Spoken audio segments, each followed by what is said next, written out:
Salut à tous et à toutes, j'espère que vous avez la forme. C'est Camille Staller de Hacking SEO et aujourd'hui on se retrouve pour parler de l'hébergement web Plesk avec OVH. Alors tout d'abord, j'aimerais dire qu'il n'y a aucun partenariat entre OVH, Plesk et nous-mêmes. On partage juste cet outil parce qu'on l'utilise personnellement et on le trouve vraiment pratique, très efficace et il nous sert quotidiennement. Donc on voulait vous le partager tout simplement parce que potentiellement il pourrait vous servir également. Alors qu'est-ce que Plesk? Tout simplement une interface à la manière de cPanel qui va vous permettre de gérer votre hébergeur, de gérer vos sites web sur votre hébergement pour pas si cher que ça et de manière très intuitive, très rapide et très facile. Donc on va voir ça tout de suite. Donc déjà il faut savoir qu'il faudrait déjà avoir plusieurs sites pour pouvoir utiliser Plesk. Sinon ce n'est pas utile d'acheter ça. Il vaut mieux acheter un hébergement mutualisé si vous avez qu'un site sur le web. Ça sert à rien de partir sur un hébergement web Plesk parce que c'est une interface qui va vous permettre de gérer beaucoup de sites à la fois. Donc ça peut être très rentable de prendre un hébergement web Plesk si vous avez plusieurs clients. Donc voilà, à partir de 5-10 clients, 5-10 sites, c'est très rentable de prendre un hébergement Plesk plutôt que de prendre des hébergements mutualisés.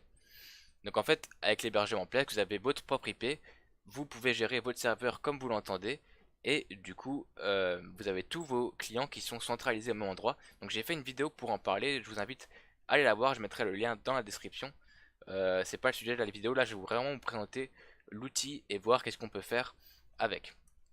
Donc voilà, on va survoler vite fait les tarifs. Donc voilà, pour en gros 10 euros achetés par mois. Donc là c'est les 3 premiers mois, ensuite c'est 25 euros achetés par mois.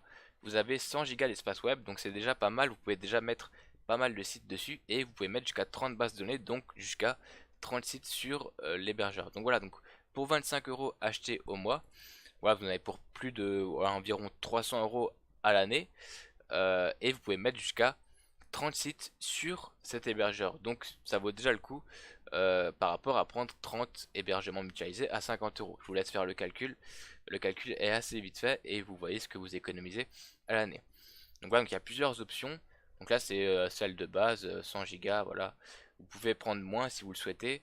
Et évidemment, si vous avez vraiment beaucoup de clients, ça peut valoir le coup de prendre jusqu'à 800 Go avec des bases de données illimitées tout simplement. Donc vous pouvez pas mettre jusqu'à 500 sites dessus évidemment, sinon le serveur risque de ramer pas mal. Mais voilà, donc voilà ce que propose OVH et Plesk. Et voilà, donc on va voir directement l'outil. Donc vous avez une démo sur le site, je vous mettrai le lien dans la description. Donc on va cliquer sur Live Démo et on va voir à quoi cette interface ressemble. Donc là l'interface est en anglais parce que c'est une démo. Et donc on va voir qu'est-ce qu'on peut faire sur cette interface. Donc déjà on peut voir, ça ressemble déjà un peu à l'interface WordPress quand on regarde, voilà, avec une barre d'outils à gauche, voilà, c'est assez intuitif. Donc vous avez un premier onglet Customer, donc c'est quoi? C'est tout simplement vos clients que vous pouvez ajouter ici. Donc on regarde si on veut ajouter un client sur son serveur, bah, vous pouvez entrer ces informations comme son nom, son email, voilà, d'autres informations le concernant, un mot de passe tout simplement pour lui donner accès à l'interface Plesk, mais que lui seul aura accès qu'à son site. Donc vous pouvez gérer ça en fonction des droits, à la manière un peu également de WordPress. Donc il pourra toucher évidemment qu'à son site et pas au site des autres, et voir que son site sur le serveur.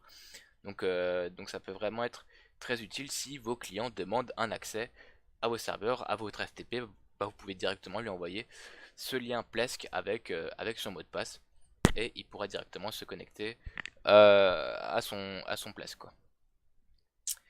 Donc ensuite, on peut voir qu'il y a un onglet domaine. Donc ça, c'est tout simplement les domaines qui sont sur vos sites. Donc il faut savoir qu'avec Plesk, on ne peut pas directement acheter un nom de domaine. Il faut passer par OVH ou n'importe quel fournisseur de nom de domaine. Et ensuite, dans l'interface qui va permettre de pouvoir changer les DNS de vos noms de domaine, vous devrez changer le DNS A. Donc il s'appelle A tout simplement. C'est le DNS qui va tout simplement définir quel hébergeur est lié cette, euh, à cette URL, à ce nom de domaine. Donc il va falloir changer le DNSA de votre nom de domaine par l'adresse IP de votre serveur Plesk qui vous sera fourni dès que vous achetez l'interface Plesk. Donc là, ça sera dans l'interface directement ou d'OVH ou de n'importe quel hébergeur où vous aurez acheté votre nom de domaine. Ensuite, vous changerez du coup le DNS-A par l'adresse IP de, euh, de votre serveur Plesk, et du coup bah, votre nom de domaine renverra à votre serveur Plesk. Et donc là vous pourrez ajouter du coup add domaine, vous pourrez ajouter votre nom de domaine sur Plesk, donc vous mettez l'URL de votre nom de domaine, vous choisissez votre IP, donc si vous avez que un serveur Plesk vous n'en aurez que une. Pareil, vous créez le nom de compte, le mot de passe, donc ça c'est pour tout ce qui est accès FTP. Et voilà, donc vous pouvez ajouter directement un site. Donc là on peut voir qu'il y a un site qui est déjà ajouté, donc c'est la démo, donc ovh.com, et on peut voir après directement ce qu'on peut faire avec ce site. Donc là il y a plusieurs options qui s'offrent à vous. Donc déjà vous pouvez gérer tous les fichiers à la manière d'un FTP avec FileZilla, mais là directement sur Plesk, donc avec le File Manager. Voilà, si je clique dessus, je peux directement accéder au dossier de ce site-là. Sinon, vous avez d'autres options comme les options d'hébergement. Donc, vous pouvez choisir directement si le site a un certificat SSL ou pas. Vous pouvez en générer un, donc ça c'est vraiment pratique. C'est fait en 2-3 clics, c'est vraiment très intuitif. Vous avez juste à cliquer sur SSL et choisir le certificat SSL que vous aurez généré. Et vous pouvez également gérer les redirections 301, donc ça c'est aussi vraiment pratique, ce qui vous permet en fait tout simplement de ne pas télécharger de plugins ou d'ajouter de lignes de code sur votre site directement. Vous pouvez directement le faire sur cette interface. Ensuite, vous pouvez choisir également si votre site a un www. Votre nom de domaine ou est juste composé de votre nom de domaine sans le www.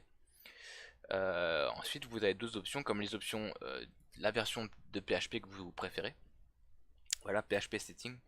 Ça c'est pareil, les options PHP, donc la version de PHP que vous souhaitez, la mémoire limite, donc la limite de mémoire, ce que vous pouvez poster au maximum en taille, et le temps également d'upload. Donc voilà, vous avez toutes ces options PHP directement sur le site, sur Plesk, et vous pouvez également directement installer une base de données assez facilement en cliquant sur Database, ajouter une database, ou encore installer WordPress directement dans les applications. Vous allez dans Future Application, cliquez sur WordPress. Donc il y a beaucoup d'applications.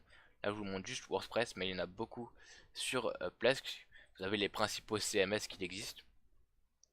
Voilà, vous pouvez directement installer le CMS sur Plesk, donc sur votre hébergeur, de manière très intuitive et très rapide. Ensuite, vous avez tout ce qui est subscription. Donc ça, c'est quoi? C'est tout simplement les abonnements. Vous pouvez gérer les abonnements de chaque client et définir si un client a le droit à telle option, ou s'il a le droit tout simplement à un certain nombre de gigas sur le serveur. Voilà, si c'est un site e-commerce, si vous savez que votre client a besoin d'avoir beaucoup d'espace disque, vous pouvez lui donner le droit d'avoir jusqu'à 10 Go, mais pas plus. Donc vous mettez la limite de 10 Go, comme ça vous êtes sûr que votre client ne dépasse pas les 10 Go. Inversement, pour les petits portfolios, vous pouvez mettre une limite de 500 MO. Ouais, ça suffit en général, sachant que WordPress fait environ 300 MO, 300-400 MO. Si votre site n'est pas juste un petit portfolio, n'est pas bien rempli, c'est assez léger quand même. Voilà, et vous pouvez gérer directement vos abonnements ici et définir qu'est-ce que le client a le droit de faire ou pas.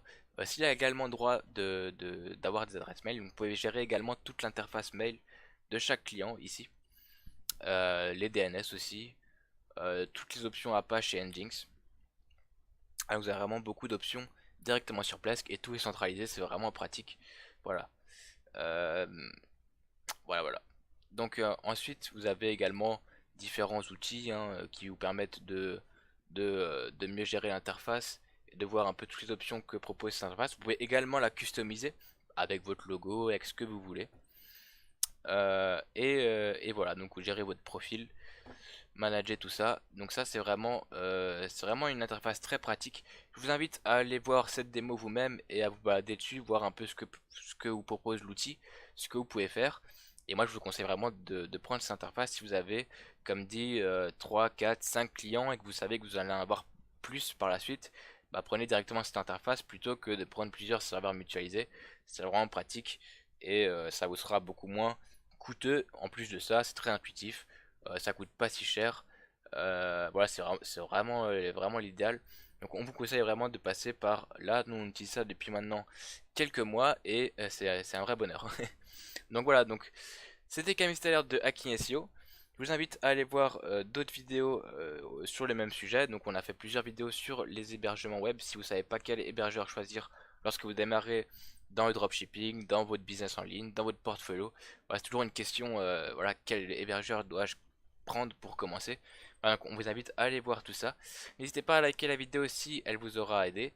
N'hésitez pas à commenter si vous connaissez d'autres interfaces telles que Plesk ou cPanel qui sont très utiles et très pratiques d'utilisation. Ce sera avec plaisir d'aller checker ça et de faire notre propre avis. Et en attendant, moi je vous souhaite une très bonne journée, une très bonne soirée, et puis je vous dis à très bientôt pour une prochaine vidéo. Ciao ciao.